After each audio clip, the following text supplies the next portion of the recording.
lagi kumpul bapak-bapak dan kumpul bocah ya, kumpul bocah, kumbo dan kumba kumpul bapak-bapak, kumpul bocah. Dan udah ada Kang Zain yang famous banget ini sekarang nemenin saya. Jadi saya tuh dapat cerita, Om. Kang Zain panggilannya apa sih? Kang Zain aja. Okay. Saya tuh dapat cerita, Kang Zain. Saya tuh dapat cerita dari seseorang gitu tentang betapa keselnya melihat suami yang kalau pulang teh nggak ngebantuin istrinya. Iya. Apalagi kayak Kang Zain gitu ya, pulang teh gitu 2 minggu. Atau kayak saya dulu gitu berhari-hari terus kalinya pulang ngadon sare, understand ngadon sare. Dia tuh malah milih tidur. Terus ketika itu hari Sabtu tuh dia tidur bangunnya agak siang, terus sholat subuh sholat subuh, terus tidur lagi, terus dia makan, mandi, dia pegang handphone dan ketiduran sambil megang handphone. Bangun, main game. Itu tuh ngeselin banget. Pernah ngalamin kayak gitu? Atau jangan-jangan Anda pelaku? Terus lagi, saya nerima curhat tuh. Bukannya nggak boleh suami pulang ke rumah tidur, bukannya nggak boleh. Suami pulang ke rumah istirahat, itu teh rumahnya dia, dan itu tuh adalah waktu istirahatnya dia. Dan udah yakin banget itu seminggu itu pasti capek banget. Tapi Bu ya, kalau lagi mau istirahat, dia boleh jadi dirinya sendiri, tapi cing atau sing ingat bahwa dia teh adalah seorang suami dan seorang ayah juga. Pengen atau istri teh dibantuin ngapain kek, nyuci-nyuci dikit kek, ngepel-ngepel dikit, atau ditanya ada yang bisa gua bantu. Ini mah enggak, malah budak suami teh Om. Aduh. Dan itu banyak ya. Main game terus sampai istrinya kesel dideketin terus marah-marah, terus si suami teh innocent teh. Kenapa mah? Manggil. Gue rendos juga tuh katanya. Atau malah balik marah ya, ada apaan sih? Mending gandeng cerewet banget gitu ya. Ribet banget ya. Dan siang curhat itu nyeritain lagi. Ceritanya panjang masih panjang ini ceritanya. Yang curhat itu cerita lagi. Iya kalau misalkan dia mau istirahat dan pengen jadi dirinya sendiri aja, cari tempat istirahat di mana dia tuh bisa jadi dirinya sendiri dan jadi anak dari seseorang. Artinya apa? Ya lu istirahatlah di rumah. Boleh kok lu istirahat di rumah emak. What? Iya, jadi jangan di sini ya. Jangan di sini. Boleh nanti udah pulang. Oke. Udah segar di rumah mama, balik lagi gitu. Jadi bareng nemenin beneran orang eksis. Belum selesai curhatnya. Itu belum selesai, masih panjang. Masih panjang. Terus tadi pakai analogi yang ngebuat aku teh kaget gara-gara coy. Sekarang kayak gini, suami itu kerjanya kan di kantor. Ya. Nah, kalau istri kantornya itu di rumah. Di rumah. Bayangin. Kalau misalkan hari Sabtu ada orang yang datang ke kantor lo, rumah lo ya, quotes and quote, cuma main game. Kesel nggak tuh lo yang punya kantor? Kesel nggak tuh lo yang punya kantor? Kesel nggak? Kesel nggak nyanyi kalau main game terus? Kesel. Dan itu tuh curhatnya seseorang yang aku sangat kenal. Aduh, itu dia pantesan kayak yang kenal ini. Iya, curhat istriku.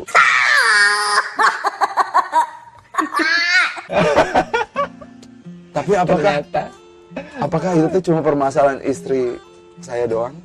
Kayaknya enggak nih. Iya. Kita share itu di story, dan ternyata aduh, gue banget ya. Puluhan itu yang bilang, wah gue banget. Kayaknya sama. Om Zain ada fenomena apa sih dari sudut pandang siapanya dulu ya? Cowoknya dulu deh. Sudut pandang cowoknya. Yang lucu itu ini Kang. Jadi apa namanya? Entah siapa yang mulai. Jadi seolah-olah peran suami sama istri itu terbagi. Jadi peran suami, peran istri. Jadi ada peran suami itu nyari nafkah. Nah, selain dari itu berarti dia sudah nggak punya kewajiban lain. Jadi artinya urusannya itu urusan nyari nafkah aja. Nah, pulang kerja atau cari nafkah, berarti dia memang selesai, berhak untuk istirahat. Aduh. Kan kewajiban udah tuntas. Nah, itu siapa yang mulai ya? Entah siapa yang mulai ada pikiran gitu. Padahal peran hidup kita kan yang Kang Hari ajarin. Peran hidup di wheel of life, kehidupan kita kan seperti roda. Kita punya banyak peran, bukan cuma sebagai pekerja atau ayah, suami yang nyari nafkah, tapi juga jadi anak kadangkala, jadi ayah, jadi pasangan, jadi teman main. Berarti kan urusannya nggak selesai di situ, urusannya nggak selesai di tempat kerja, gitu. Dan Itu yang pertama, kesalahan pertama. Kesalahan kedua adalah kesalahan memaknai soal istirahat, Kang. Jadi seolah-olah kalau beres kerja itu istirahat. Iya. Enggak, karena istirahat itu adalah tidur sebetulnya. Mangga gerak cek, Sok. cek di Quran ya. Yang nyebut istirahat itu, jadi kata istirahat, subata itu selalu disandingkan, nggak selalu, cuma 2 kali sih disebut di Quran. Selalu disandingkan sama naum, tidur. Jadi kalau mau istirahat, ya tidur. Jadi kalau suami pulang tidur, oke, beres.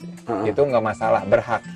Ya. Tapi kalau pulang malah mengurus urusan yang nggak ada hubungannya sama peran hidupnya, contohnya main game, Itu nggak ada urusannya sama peran itu, nggak ada urusan Iya, sama ya. main games, tiduran, dan dia merasa berhak untuk sendirian, itu harus dipertanyakan. Itu justru nggak berhak, dan sang istri berhak untuk memarahi. Betul, analoginya cocok banget, Kang. Itu luas, aku juga. Waduh, Ini tempat kerja gue, lu datang kok bukannya bantuin, bukannya permisi, tiba-tiba tiduran, lu siapa kan gitu. Itu juga penting. Nah, makanya para suami nih, suami, makanya kan di Quran juga istilahnya faiza farogta fangsob ya. Kalau beres satu urusan, buru-buru pindah ke urusan yang lain. Cara ngecek urusan yang lain itu gampang. Kita ketemu sama siapa setelah urusan itu selesai. next prosesnya itu kayak gimana? Next proses. Ini kayak di kantor. Berarti itu urusan baru, Kang Hari. Dan urusan itu harus diselesaikan. Harus selesai. Dan nggak susah ternyata. Ini waktu di Butterfly pernah sharing ya, gimana caranya pulang ke rumah itu nggak bawa beban kerja. Iya. Pulang ke rumah itu jadi sosok ayah yang baik. Ya pulang ke rumah, siapa yang dihadapi, hadapi dengan optimal, maksimal. Soalnya nggak lama. Jadi misalnya gini, saya pulang kerja Kang Hari. Iya. Ketemu Nyanya duluan. Hai Nyanya. Fokus ke Nyanya aja 5 menit, Nyanya juga pasti puas. Sisanya pasti dia anteng sendiri gitu. Kadang kan nggak gitu ya, kita pulang ketemu Nyanya, nanti dulunya papa capek. Aduh. Kan nggak mau denger itu Nyanya itu jadi urusan kita, urusan selanjutnya. Next proses kita. Sama Nyanya ngobrol dulunya, gimana, senang hari ini, mau kemana gitu. Pasti 5 menit 10 menit juga pasti beres sebetulnya. Udah gitu udah pindah ketemu Kindi juga ya. Hai Kindi. Main sama Kindi, ketemu istri. Nah abis itu boleh. Nah yang panjang sama istri kali ya. Yang panjang memang agak panjang. Tapi istri juga kan cuman ingin ditemenin, kita ingin nempel dikit aja, sisanya juga sebenarnya. Jadi kalau para suami ini mempraktekkan, saya pernah neliti Kang Hari ini, itu diteliti, terutama di beberapa corporate yang kalau dipraktekkan pulang kerja langsung ngurus urusan siapa yang ketemu, itu nggak lebih dari 15 menit bapak-bapak di rumah. Setelah 15 menit itu bapak-bapak bebas melakukan apapun dan nggak akan ngeganggu. Oke lah, di-repeat, ulangi. Kalau pulang kerja, Jadi gini, pulang kerja jangan istirahat. jangan istirahat. Tapi pulang kerja, hadapi siapa yang harus dihadapi di rumah, yang sekiranya akan mengganggu bapak-bapak. Ini mah bahasanya udah aja yang mengganggu ya. Mengganggu. Jadi nyampe rumah, temui anak, temui istri, anaknya ada 5, temui 5-5-nya. Dan masing-masing punya porsi masing-masing. Kalau bisa dikumpulkan juga nggak apa-apa. Oh, oke. Main, bikin ketawa, bikin quality time, 15 menit aja maks, nggak sampai 15 menit. Jadi rata-rata itu cuma 7,5 sampai 10 menit. Itu udah merasa puas. Sisanya mereka akan main masing-masing lagi karena masing-masing akan punya urusannya masing-masing. Dan bapak-bapak itu akan aman lagi loh. Coba deh praktekin. Nah, justru yang jadi masalah itu kalau pulang, pas pulang malah diem aja. Diem, ngahuleng. Udah deh. Bahayanya di situ Kang Hari. Terus itu teh kan dari sudut pandang laki-laki. Kalau sudut pandang ibu-ibu, gue teh kesel tapi suami aku tuh bukan pembaca Kang Hari, boro-boro baca buku, baca story Wayatara, baca Instagram dilewat, dakwah 1 menit dilewat. Iya benar. Terus nge-vlog juga, harus gimana tuh si ibu, si istri menangani suami yang kayak aku. Nah, ini menarik ya. Kalau dari sudut pandang ibu, istri yang ada di rumah, suami datang itu sebetulnya istri itu memang pasti ada harapan bahwa suami datang itu dua-duanya saling menyambut. Jadi istilahnya itu concern. Jadi kalau di psikologi itu concern itu peduli yang mutual, timbal balik. Jadi kalau suami reciprocal, timbal balik. Don't think about it ya, biasa-biasa concern aja. Namanya. Itu concern. Timbal balik. Jadi kalau suami pulang, istri ingin menyambut karena akhirnya datang, suami butuh bantuan, butuh support. Suami juga ingin disambut sama istri lewat mungkin ditanya mau minum apa, kira-kira mau disiapin air panas atau enggak, mau ngapain dulu, itu Papa mau mandi sendiri apa dimandiin? atau mau mandiin anak apa enggak, nih anak belum pada mandi soalnya. Iya. Jadi ada concern itu. Nah cuman sayangnya biasanya harapan itu buyar dan musnah ketika ngelihat bapak-bapak pulang dalam keadaan tidak tersenyum. Jadi yang curang itu adalah ini keluhan ibu-ibu, Kang, ini pernah disurvei. Oke. Yang paling ibu-ibu benci ketika suaminya pulang adalah dia pulang tidak dalam keadaan seperti pergi. Pergi itu ganteng, rapi, cakep, tapi untuk orang lain, untuk keluar. Iya. Tapi pas pulang kok gantengnya itu nggak ada lagi ya.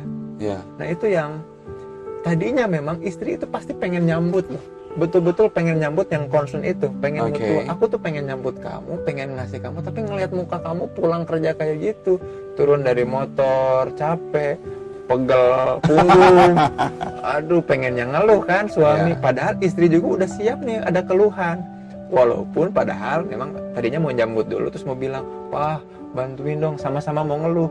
Jadi yang tadinya mutual concern, sama-sama peduli, jadi sama-sama butuh untuk ngeluh. Di situ perang terjadi.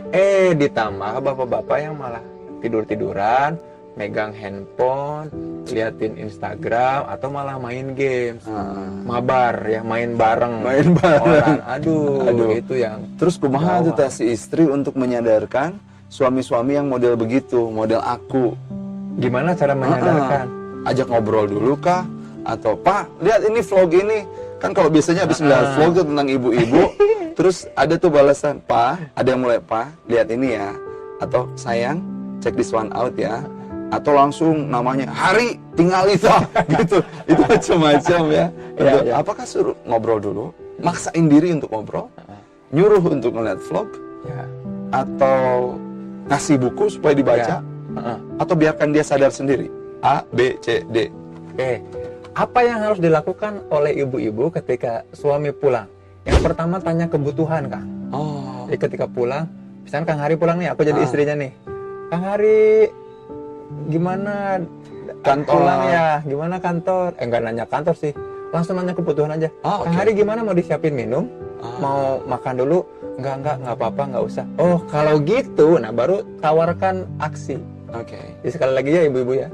Jadi kalau suami pulang, misalkan Kang Hari pulang nih, langsung tanya kebutuhan. Kan Kang Hari bilang, Assalamualaikum, Waalaikumsalam. Kang Hari mau disiapin apa? Enggak, kan pasti bilang nggak usah. Atau kalaupun mau disiapkan, pasti bilang ya, mau minum air hangat dong, Bun. Misalkan Kang Hari bilang gitu ya.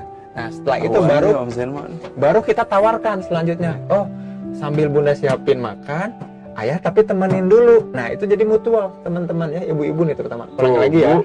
Jadi Kang Hari pulang. Assalamualaikum, Kang Hari. Waalaikumsalam warahmatullahi wabarakatuh, Bun. Kang Hari mau disiapin apa nih? Aku mah nggak usah lah, tapi nanti aja. Minum aja ya, nanti aku siapin teh ya. Nah sambil nyiapin teh, ini nih mau ditemenin dulu main boneka gitu. Jadi tawarin anaknya main. Anaknya mau nggak? Kalau nggak mau, tawarin lagi yang lain. Atau sambil nunggu nih nonton dulu itu. Jadi gitu ibu-ibu ya, tawarin mau apa sambil kita ngasih satu kerjaan. Soalnya yang masalah itu adalah gini Kang Hari, ibu-ibu tuh nggak pernah ngasih tahu apa maunya. Harus ngerjain apa. Oh sorry, ya kan nggak pernah ngasih tahu harus ngerjain apa. Harus nggak pernah ngasih tahu loh. Jadi tiba-tiba papa malah main game, terus kan suaminya pasti jadi bingung. Terus aku harus ngapain? Nah, enggak capek tuh yang refreshing gitu. Nah, langsung kan ibunya pasti bilang, yang ngerti atuh makan, yang ngerti atuh makan, yang ngerti atuh makannya.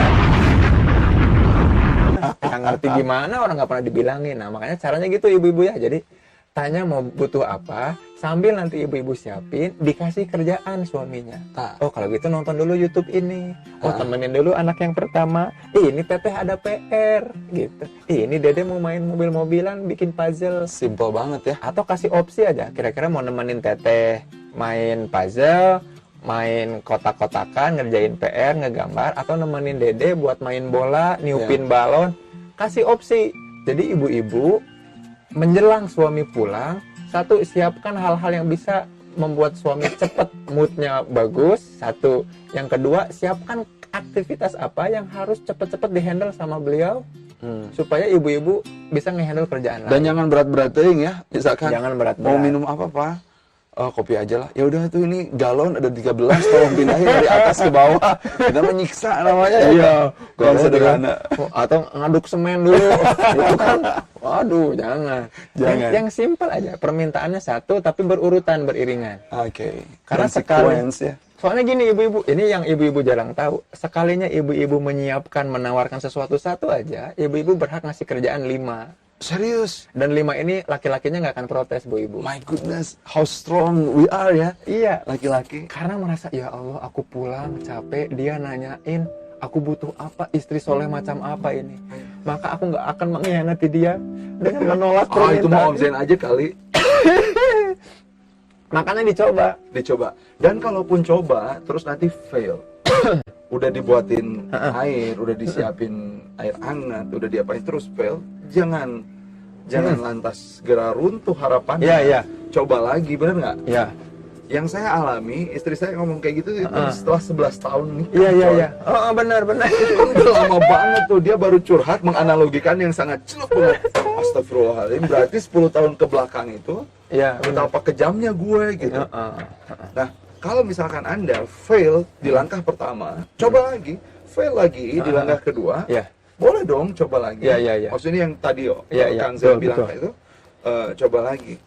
Yang nggak boleh itu adalah ketika kita udah pupus harapan, bener kan? Betul, betul. Karena hal yang kecil itu tuh jadinya Ya. bisa ngebahayain Iya. nggak sih? Kekesalan-kekesalan kecil. Dan memang ketika ada kesalahan itu justru jangan disalahkan tuh, ini buat ibu-ibu dulu ya. Heeh. Ketika ada kesalahan yang dilakukan suami, yang disalahkan tuh jangan suami. Yang disalahkan bisa jadi kita kurang melakukan aksi supaya suami ngerti. Jadi contohnya gini, misalkan, Papa mau disiapin apa? Teh. Oke. Sambil Bunda nyiapin teh, Papa temenin teteh dulu ya, ngerjain PR. Terus kita nih ibu-ibu ke dapur bikin teh. Pas dilihat ternyata suami nggak ngebantuin anaknya ngerjain PR. Ya. Anaknya ngerjain PR, suaminya malah main handphone. Heeh. Ibu-ibu jangan khawatir, simpen tehnya langsung dilihat.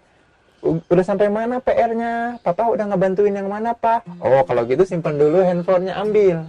Nggak apa-apa. Nggak apa-apa. Anjir. Tapi kan kita udah sepakat, beliau lagi ngerjain PR. PR bantuin. Nah itu juga, jadi ibu-ibu harus ngambil itu dan jangan marah di depan anak tiba-tiba. Ya Allah, si ayah malah main handphone.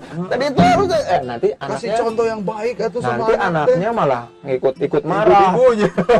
Papa sih main handphone terus, ini apa kan gitu. Itu jadi memang betul kata Kang Hari. Bukan gagal Kang Hari, istilahnya itu adalah upaya kita untuk melakukan aksi itu kayaknya memang harus terus memastikan. Karena orang lain, termasuk pasangan hidup kita itu nggak tahu apa yang kita pikirkan kalau kita nggak bilang itu. Tuh. Sementara kita banyak berasumsi Ya. apa yang dia pikirkan itu sama dengan apa yang kita rasakan. Nggak bisa, harus dikeluarin, harus dikomunikasiin bener Tuh. nggak? Nah, komunikasi itu penting, Kang. Jadi gini, ibu-ibu, bapak-bapak, yang disebut interaksi itu dari dua kata. Ya. Inter sama action. Aha. Jadi interaksi itu terjadi kalau ada aksi yang saling. Jadi kalau ibu nggak ngasih aksi, pengennya cuma dimengerti, bukan interaksi namanya. Nggak akan bisa ngerti. Jadi memang kita harus action dulu. Suami juga kayak gitu. Sama suami juga. Kita cuma mikir, udah tau lah. Nggak bisa. Nggak bisa. Beda apa yang kita pikirin sama apa yang istri kita pikirin dan rasain. Iya, iya. Dan jadinya Beda. kalaupun berantem nantinya pakai kekeh, sama-sama bersikukuh. Yang satu bersikukuh bilang, aku tuh capek, mama harusnya ngerti. Aku juga sama capek. Jadi kalau dipikir-pikir sama-sama capek, dua-duanya punya argumen yang sama kuat. Jadi ketika berantem di rumah tangga, dua-duanya pasti punya argumen yang sama-sama kuat. Dan nggak akan ketemu kalau nggak sama-sama ngasih aksi. Tuh. Gitu. Teman-teman, kalau Anda ngerasa belajar sesuatu dari hari ini, liatin kita terus, nonton kita terus, subscribe, ya nggak Om? Ya, betul. Follow Instagram bawah ini di atas. Iya. Dan Kang Zain, ini kesadaran buat saya mah datangnya itu di usia yang kata orang 40 tahun, Ya. baru nyadar Oh, Kang Hari 40 tahun sekarang. Nggak kelihatan kan? Iya benar. Kayak 25 dari 20 jadi 45. Itu bener nggak sih dari sisi psikologi bahwa kesadaran itu akan jadi jauh lebih banyak bermunculan ketika usia 40? Betul. That's why ada buku yang judulnya Life Begin at 40. Nah, itu juga menarik, Kang. Kata Erikson, ada tahap perkembangan di umur 40, ya udah Ibu tahu dewasa. Erikson nggak? Handphone. Sony Ericsson zaman dulu. Ericsson itu tokoh zaman dulu, Bu. Tahun 60. Ini yang nonton ibu-ibu berarti ya? Ya, enggak, ibu-ibu, bapak-bapak. Kan banyak yang disuruh nonton juga. Tahun 60-an, 64 itu. Ada tahap perkembangan di umur 40-an namanya tahap atau fase di mana orang itu semakin banyak merenung, Kang Hari.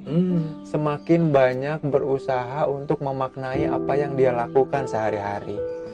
Termasuk itu, termasuk mungkin tadi Kang Hari bilang, jadi apakah yang selama ini 10 tahun perkawinan ini memang sudah dijalankan dengan baik?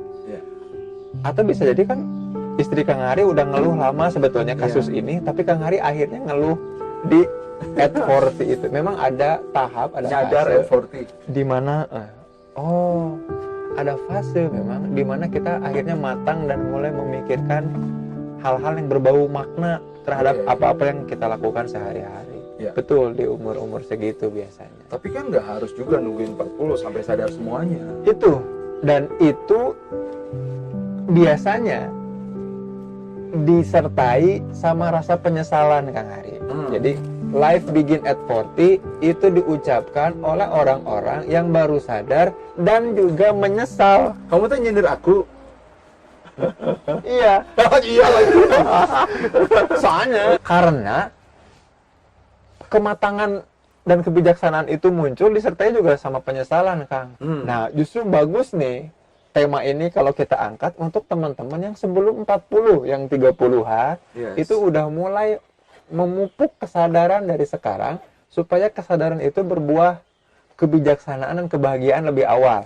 Yang nggak disertai sama penyesalan gitu. Yang before 40 nih itu harus waspada justru dari sekarang, mengantisipasi fase perkembangan itu yang memang makin bijak tapi sayangnya disertai sama penyesalan. Dan kebanyakan umur 40-an, 45 ke atas ke anak muda tuh jadinya pengen ngasih tahu tapi sambil ngutruk, sambil ngemarahin. Kamu harusnya gini dong. Nanti kayak saya loh, nyesel gitu. Jadi anak muda kan pasti pikir gini, lah kamu juga dulu salah, nyuruh saya bener, kamu juga dulu salah, kan gitu jadinya kayak gitu. Nah, buat teman-teman nih umur 30-an, sekarang 20-an, mending dari sekarang supaya nanti ketika ngomong di umur 40-an ke anak muda nggak kayak gitu, tapi saya untung sadar lebih awal dan hasilnya kayak saya. Tapi mudah-mudahan kamu bisa ngikut gitu. Kalau teman-teman kan di istilahnya apa ya, dinasihatin sama yang umur segitu kan males ya. Males banget. Umur segini males banget. Males. Iya. Bijaksanalah, belajarlah dari sekarang supaya nanti di umur 40 kayak saya, bahkan bisa lebih. Gitu Iya, benar. Percaya diri. Bahkan bisa lebih. Nah, itu Kang, betul. So, ibu-ibu, bapak-bapak, siapapun kita semuanya yang belajar hari ini, kalau Anda suka sama yang apa kita bincangkan, do not forget to like and subscribe channel YouTube kita, ya. Loncengnya juga jangan lupa. Thank you. Kang Zen, makasih banget ya. Siap, sama-sama Kang Zen tuh baru pulang dari Jogja, guys. Aduh, dia teh mau-maunya aja di syutingin pagi hari ini karena nggak nahan kalau untuk nyebarin manfaat. Thank you, makanya anaknya dibawa dua-duanya. Atur nuhun Om Zen. Siap. Atur nuhun, mudah-mudahan ada manfaatnya teman-teman semuanya. Jangan lelah berbagi, jangan lelah berkomunikasi, buatlah interaksi. Life doesn't begin at 40. Saya Firmansyah. Zen Permana. Assalamualaikum warahmatullahi wabarakatuh.